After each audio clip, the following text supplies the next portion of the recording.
Hi everyone and welcome to this brand new Call of Duty Cold War video. In today's video we're going to talk about the new map Firebase Z. I'm going to give you a tutorial on this map and explain how it works. I'll also give you some useful tips and at the end we will have a look at the new wonder weapon. In short terms, at the end of this video you will be a real pro when playing on this map. But before we start though, let me quickly tell you a few words about me. Hi, I'm Eporian for those of you who don't know, and I regularly upload content about Call of Duty Cold War and other video games. Therefore, if you end up enjoying this video, don't forget to leave a like, that would really help me out a lot in creating new videos for you. And with this being said, now I'm quickly going to explain to you how this map works, and after that I'm also going to give you a few tips. Okay, so the first thing you have to do on Firebase Z is basically go to the center of the village and talk to Ravenov. You don't need to worry about the zombies. Whenever you are talking to Ravenov for the first time, they will not attack you and they will just run around and basically ignore you. Once you have talked to Ravenov, you need to find and enter the portal. To find the portal, simply follow where my character is going.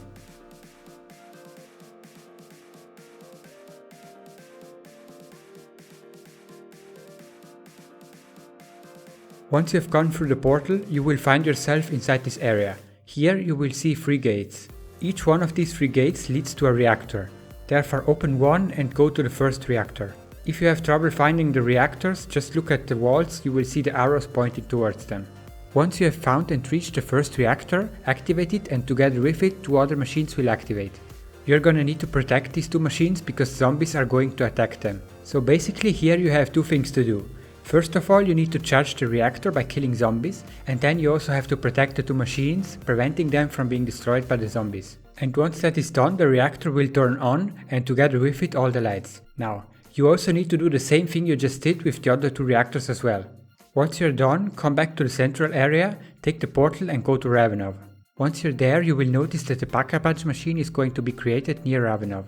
And this means you can already start upgrading your weapons. Now, a quick little tip. Near the room in which you can find pack-a-punch, there's another room and in that room you can find the Wonderfits machine. Just like all the other vending machines on the map, this machine allows you to purchase perks from it. However, this machine is different from all the other vending machines, and that's because it allows you to purchase all the perks on the map. So that means that if you don't know where all the other vending machines are located, just come back to this one. Speaking of perks, these are the most important one. Deadshot, Juggernaut, Speed Cola, and the new perk Tombstone. As for the new perk Tombstone, basically it allows you to self-revive, and so how it works is that if you die you will be turned into a shadow and you will be far away from your body. You will then need to come back to your body and revive it. Now if you fully upgrade this perk, basically whenever you die you will leave behind a crate, and inside the crate your weapons will be stored, so if you die you can have them back. So basically upgrade this perk and you will be able to always keep your inventory. However, do keep in mind that even after you have died and turned into a shadow, zombies will still attack you, and if you die it will be game over for you. By the way, from this point in the game you can basically return to the area where there are the 3 gates and you can keep playing there. I don't recommend staying at the village, especially if there is a lot of enemies around, and that's because there is not enough space, so you will be easily trapped there. With this being said, not far from the gates you will also be able to find the machine which allows you to purchase armor and upgrade your weapons. And by the way, you can find this machine also at the village near the room with the Wonderfits machine. And so this means that there is a total of 4 armor machines on the map. Around the map you will also find these jump pads. They will allow you to travel across the map in no time. Speaking of being fast, that's very important because after some time an objective will start, which means that basically one of the 3 reactors is going to be attacked by a horde of zombies and you will need to protect it from them. Therefore try to get to that reactor as fast as possible and also prepare yourself to defend it. And by the way, once you are in higher rounds, something like this is going to spawn. Now you can easily take care of this boss, just directly shoot at him and you should be able to take him down. However, do keep in mind that he also has some ranged attacks, which means he can actually attack you. Needless to say, eliminate him before he reaches the reactor. A little tip here, in the 3 areas where you have to defend the reactors, you will also be able to find a machine which will give you a score streak. You will need to buy it, but the first time it will give it to you for free. With this being said, before we talk about the wonder weapon, let's quickly talk about 2 new types of enemies.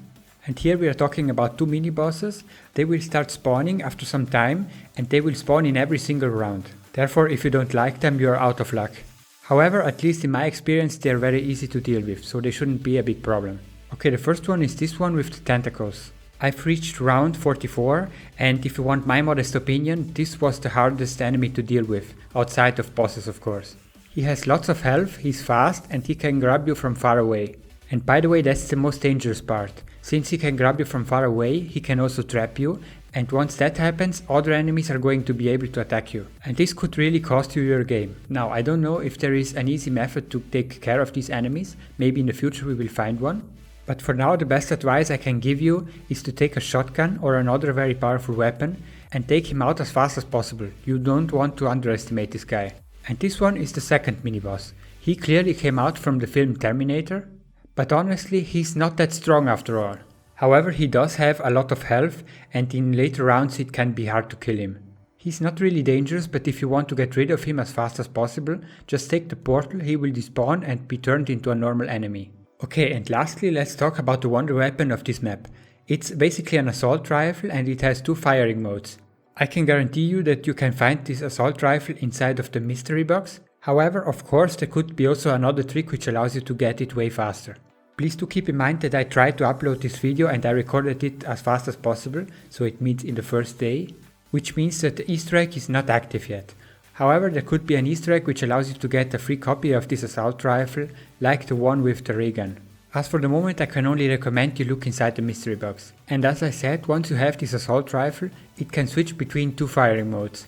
It can shoot a projectile which creates an area of effect which slows down zombies and damages them while they are inside. And then of course, just like every other assault rifle, it can also shoot fully automatic. In my opinion, this weapon is pretty strong. It was the weapon which helped me reach round 44. And that before one of those enemies with the tentacles managed to trap me and kill me, and then I started crying, but let's forget about that. Anyway, this basically means that you could combine the two fire modes and create a pretty strong combo. You could like slow down your enemies with the projectile of area of effect and then destroy them with your fully automatic fire. It works really well, I can assure you that much.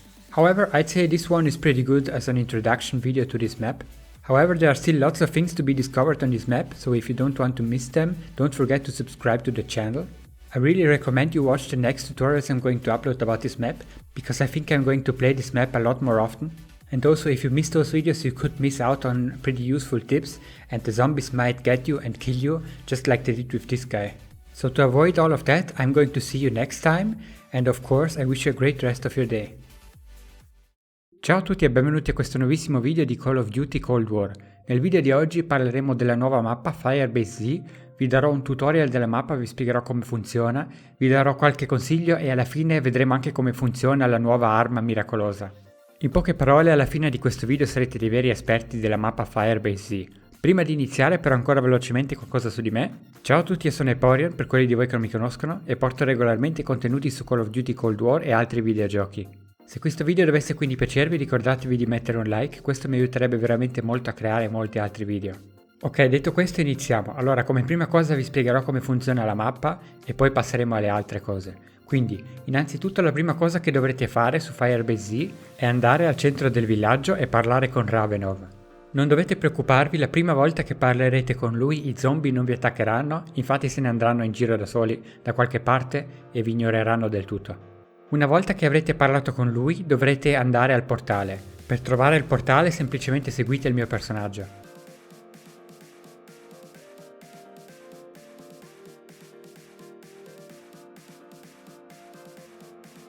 Una volta attraversato il portale vi troverete in quest'area qui. Qui vedrete 3 cancelli. Tutti e 3 i cancelli portano a 3 reattori diversi. Apritelo e andate verso il primo reattore. Nel caso abbiate delle difficoltà a trovarlo, sulle mura ci sono anche delle frecce che vi mostrano dove andare. Una volta arrivati, attivate il reattore e insieme ad esso si attiveranno anche altre 2 macchine. Quelle 2 macchine le dovrete proteggere perché i zombie le attaccheranno. In poche parole, qui avete 2 obiettivi: caricare il terminale uccidendo degli zombie e allo stesso tempo proteggere le 2 macchine e impedire che queste vengano distrutte. Una volta finito, il reattore si attiverà e insieme ad esso anche le luci. Ecco, ora dovete fare la stessa identica cosa anche per gli altri 2 reattori. Una volta finito tornate all'area principale, prendete il portale e tornate da Ravenov. Una volta fatto vedrete che la macchina Pack-a-Punch vicino a Ravenov si attiverà. Questo vuol dire che da ora già potete potenziare le vostre armi. Ora un piccolo consiglio, vicino alla macchina Pack-a-Punch c'è una stanza, in quella stanza trovate la Wunderfitz Machine. Questa macchina, proprio come tutte le altre macchine dei perk sulla mappa, vi permette di acquistare delle perk. Tuttavia, questa macchina è speciale perché vi permette di acquistare qualsiasi perk nel gioco. Vuol dire che se non sapete dove sono le altre macchine, semplicemente venite qui e prendete le vostre perk. Parlando di perk, queste sono le più importanti: Deadshot, Juggernaut, Speed Cola e la nuova perk Tombstone. Per la nuova perk velocemente, questa vi permette di autorianimarvi, praticamente quando venite eliminati vi trasformate in un'ombra e siete lontani dal vostro corpo, quindi poi dovrete ritornare dal vostro corpo e rianimarlo. Se avete potenziato questa abilità al massimo, potrete morire e poi quando ritornerete in gioco avrete una cassa dalla quale potrete prendere tutte le vostre armi. Vuol dire che se maxata questa perk vi permette di mantenere il vostro inventario. Tenete a mente però che mentre siete un'ombra, quindi dopo che siete morti, i zombie continueranno comunque a attaccarvi e se vi uccidono è finita. A proposito, a questo punto del gioco potete ritornare nell'area dei 3 cancelli e da lì poi potete continuare a giocare. Non vi consiglio di rimanere al villaggio per troppo tempo, specialmente quando ci sono molti nemici, questo perché non c'è molto spazio e inoltre potrebbero intrappolarvi molto velocemente. Detto questo, dopo ognuno di questi cancelli potrete trovare anche la macchina che vi permette di ottenere l'armatura. E a proposito, questa macchina potete trovarla anche al villaggio vicino alla stanza con la Wunderfits Machine. Vuol dire che in totale ce ne sono 4 sulla mappa. In giro per la mappa trovate anche queste jump pad. Queste vi permettono di attraversare la mappa in poco tempo. A proposito di attraversare la mappa in poco tempo, questo è molto importante perché dopo un po' di tempo si attiverà un obiettivo, ossia dovrete difendere uno dei 3 reattori e quindi ci sarà un'orda di zombie che lo attaccherà. Andate quindi velocemente a quel reattore e preparatevi a difenderlo. A proposito, più avanti, quando sarete in round un po' più alti, spawnerà anche qualcosa del genere. Quando spawna questo tipo di boss dovete spararli direttamente e potrete ucciderlo tranquillamente. Detto questo, però state attenti perché anche lui ha degli attacchi da distanza, quindi può attaccarvi. Eliminatelo prima che raggiunga il reattore. Un piccolo consiglio: nelle 3 aree che ci sono da difendere troverete sempre anche una macchina. Questa macchina vi offrirà una serie di punti. Dovete ovviamente comprarla, però la prima volta che si attiverà sarà gratuita. Detto questo, prima di passare all'arma miracolosa, parliamo ancora velocemente di 2 nuovi nemici. Questi sono 2 mini boss che inizieranno a spawnare dopo un certo round e spawneranno ogni round, quindi se non vi piacciono avete avuto sfortuna. Tuttavia sono facili da eliminare e quindi non sono un grande problema. Allora, il primo è questo qui con i tentacoli. E onestamente secondo me io sono arrivato fino al round 44 e questo nemico mi è sembrato il più difficile da eliminare, a eccezione dei boss chiaramente. Ha molta salute, è veloce e può anche prendervi da lontano. E appunto quella è la cosa più pericolosa: se lui vi prende da lontano vi può intrappolare e nel frattempo gli altri nemici vi possono attaccare. Questo è molto pericoloso e potrebbe costarvi la partita. Non so se c'è un trucco speciale per eliminare questi nemici, forse più avanti si scoprirà, però al momento il consiglio migliore che posso darvi è prendere un fucile a pompa o un'altra arma molto potente, perché questi nemici qui veramente non sono da sottovalutare. Questo qui invece è il secondo mini boss. Lui è uscito dal film Terminator e onestamente però non è molto forte. Tuttavia ha molta salute, quindi nei round un po' più alti può essere un po' difficile da eliminare. Non è un pericolo, però se volete eliminarlo velocemente prendete il portale, sparirà e si trasformerà in uno zombie normale. Ok, e infine parliamo ancora dell'arma miracolosa. L'arma miracolosa su questa mappa è un fucile d'assalto con 2 modalità di fuoco. Questo fucile d'assalto lo potete trovare con certezza all'interno delle casse misteriose, tuttavia potrebbe naturalmente esserci anche un altro modo per ottenerlo. Tenete a mente che io ho caricato questo video il prima possibile, il primo giorno praticamente, e l'easter egg non è ancora attivo, quindi potrebbe esserci qualcosa tipo l'easter egg della Ray Gun che vi permette di ottenere un esemplare di quest'arma gratuito. Per il momento però posso solo consigliarvi di cercare all'interno delle case. Detto questo, una volta che lo avrete, come ho detto, questo fucile d'assalto ha 2 modalità di fuoco. Può sparare un proiettile ad area d'effetto, questo danneggia i zombie e li rallenta, e poi ovviamente come ogni fucile d'assalto può sparare con fuoco automatico. Quest'arma secondo me è molto potente, infatti è l'arma che mi ha fatto arrivare fino al round 44, prima che uno dei nemici coi tentacoli è riuscito a intrappolarmi e mi ha ucciso, poi mi sono messo a piangere, però lasciamo stare. Tuttavia quest'arma, come ho detto, è molto forte e se combinate le 2 modalità di fuoco, ossia magari rallentate i nemici se c'è un'orda di zombie col vostro proiettile ad area d'effetto e poi li eliminate col fuoco automatico, vedrete che è un'ottima combo e che vi aiuterà molto. Detto questo, però, ormai come video di introduzione direi che questo qui può andare bene. Tuttavia ci sono anche molte altre cose da scoprire su questa mappa, quindi se vi interessano ovviamente iscrivetevi. Vi consiglio veramente di guardare i miei tutorial futuri per questa mappa perché credo che ci giocherò un bel po'. Inoltre se non guarderete quei video potreste perdervi dei suggerimenti molto utili e poi i zombie vi prenderanno e vi faranno fuori come questo tipo qua. Quindi per evitare tutto ciò mi raccomando, noi ci vediamo la prossima volta. Questo era tutto per oggi, vi auguro ancora una buonissima giornata. Hallo alle zusammen und herzlich willkommen zu diesem neuen Cold War Video. Im heutigen Video werden wir über die neue Map sprechen, Firebase Z. Ich werde euch sagen, wie diese Map funktioniert und ein Tutorial dazu geben. Ich werde euch auch ein paar Tipps geben und zum Schluss werden wir uns dann ansehen, wie die neue Wunderwaffe so ist. Zum Schluss werdet ihr also richtige Profis auf der Map Firebase Z sein. Bevor wir anfangen, aber noch schnell etwas über mich. Hallo, ich bin Eporion, für all die von euch, die mich nicht kennen, und ich bringe regelmäßig Content zu Call of Duty Cold War und anderen Videospielen. Falls euch dieses Video also gefallen sollte, vergesst nicht einen Daumen hoch da zu lassen, dies würde mir nämlich sehr viel weiterhelfen, neue Videos für euch zu machen. Okay, dann lasst uns mit der Map anfangen, ich werde euch zuerst sagen, wie sie funktioniert und dann noch ein paar Tipps dazu geben. Okay, also das erste, was ihr auf Firebase Z machen müsst, ist zum Zentrum des Dorfs gehen und dort müsst ihr dann zu Ravenov gehen und mit ihm sprechen. Hier braucht ihr euch keine Sorgen um die Zombies zu machen, denn das erste Mal, wenn ihr mit Ravenov sprecht, werden die Zombies einfach in der Gegend herumlaufen und euch also völlig ignorieren. Sobald ihr mit ihm gesprochen habt, müsst ihr das Portal finden und es betreten. Um das Portal zu finden, läuft einfach meinen Charakter hinterher.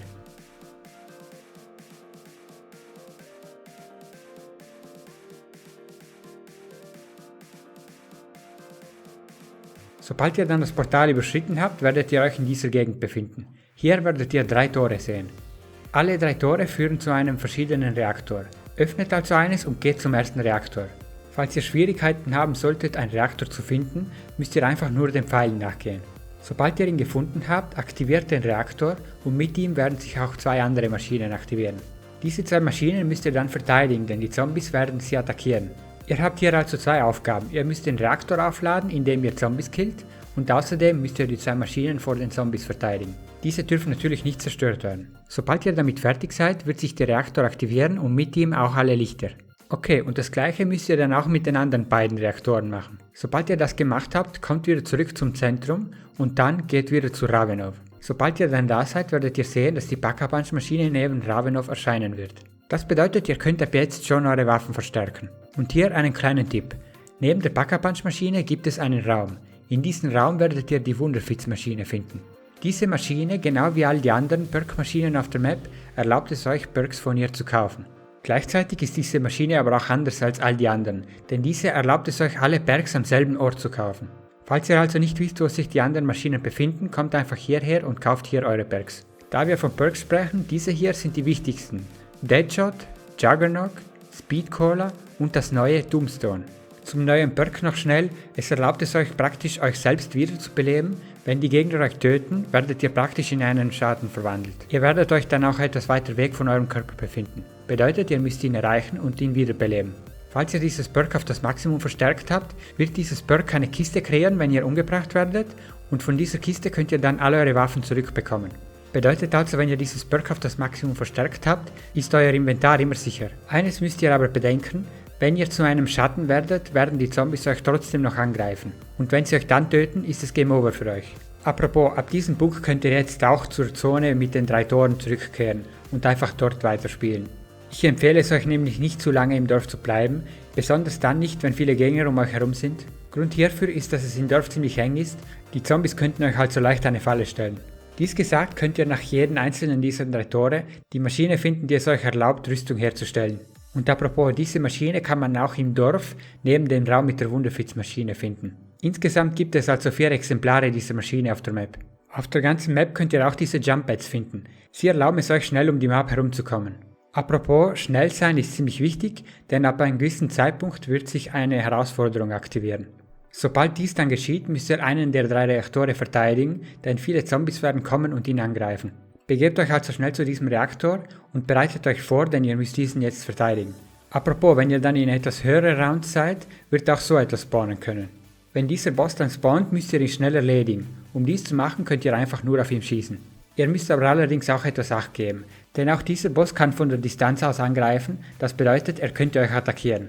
Erledigt ihn, bevor er zum Reaktor kommt. Ein kleiner Tipp hier: In den 3 Zonen, in denen ihr die Reaktoren verteidigen müsst, gibt es auch eine Maschine, die euch eine Score-Streak anbietet. Diese müsst ihr dann natürlich auch kaufen. Das erste Mal werdet ihr aber eine kostenlos bekommen. Bevor wir dann über die neue Wunderwaffe sprechen, will ich euch noch schnell etwas über die 2 neuen Gegner sagen. Es handelt sich hierbei um 2 Minibosse, die ab einem bestimmten Round dann spawnen. Und diese werden dann jeden Round spawnen. Das bedeutet, dass wenn ihr sie nicht mögt, habt ihr Pech gehabt. Es ist aber leicht, diese zu erledigen, also stellt es kein großes Problem dar. Okay, also der erste ist dieser hier mit den Tentakeln. Ich bin bis zum Round 44 gekommen und in meiner Meinung ist dieser Gegner der stärkste Gegner auf der Map, wenn man Bosse nicht dazu zählt natürlich. Er hat viel Leben, er ist schnell und er kann euch vom Weiten ergreifen. Und genau das ist hier auch die Gefahr, denn wenn er euch vom Weiten ergreift, kann er euch blockieren und die anderen Gegner können euch dann in der Zwischenzeit angreifen. Das ist natürlich sehr gefährlich und das könnte euch auch das Match kosten. Ich weiß nicht, ob es eine einfache Methode gibt, diesen Gegner hier zu erledigen, vielleicht in der Zukunft werden wir eine finden. Für den Moment kann ich euch aber einfach nur empfehlen, eine Schrotflinte oder eine andere starke Waffe zu nehmen. Diesen Gegner müsst ihr schnell erledigen und ihr dürft ihn auf keinen Fall unterschätzen. Und das hier ist der zweite Miniboss. Er kommt ganz klar aus dem Film Terminator. Er ist aber allerdings auch ziemlich schwach. Das Problem hierbei ist, dass er sehr viel Leben hat, bedeutet, in etwas höheren Rounds ist es schwierig, ihn zu erledigen. Er ist keine wirkliche Gefahr, aber falls ihr ihn schnell erledigen wollt, betretet einfach das Portal, er wird despawnen und zu einem normalen Gegner werden. Okay, und nun sprechen wir noch schnell über die Wunderwaffe auf dieser Map. Es handelt sich hierbei um ein Sturmgewehr und dieses Sturmgewehr hat 2 Feuermodi. Diese Waffe könnt ihr mit absoluter Sicherheit von der Mystery Box bekommen, aber es gibt bestimmt noch einen anderen Weg, dieses Sturmgewehr zu bekommen. Bedenkt bitte, dass ich dieses Video so schnell wie möglich aufgeladen und hochgeladen habe, bedeutet, das Easter Egg ist noch nicht aktiv und es könnte es also einen Easter Egg geben, der es euch erlaubt, diese Waffe kostenlos zu bekommen, wie es schon damals mit der Raygun so war. Im Moment aber kann ich euch leider nur empfehlen, innerhalb der Mystery Box zu suchen. Und wie schon gesagt, hat dieses Sturmgewehr 2 Feuermodi.